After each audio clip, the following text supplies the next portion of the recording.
ለማህፀንሽ ፍሬ እንደዚህ በዩ አንተ ርህሩህ የማትበቀል ወይ ሰዓሊ ስዕሉን ያጠፋል ወይ? ሰዓሊ ምኑን ስዕል አይደለ ወይ?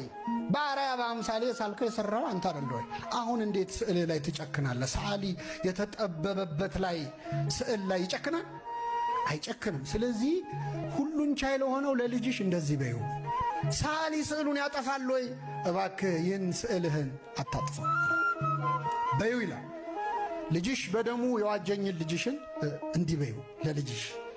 ሰው እንዴት በውድ ዋጋ የገዛውን ነገር ይጥላል ብለሽ ንገሪው ለልጅሽ። በደሙ አይደለ የገዛኝ፣ ለእኔ አይደለ ደሙን ያፈሰሰው። ስለዚህ እንዴት ስጠፋ ዝም ይላል? እባክህ ማረው።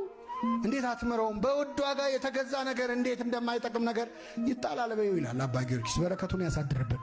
ስለዚህ ከእመቤታችን ጋር ያለው ቅርበትና ፍቅር ያማክራታል።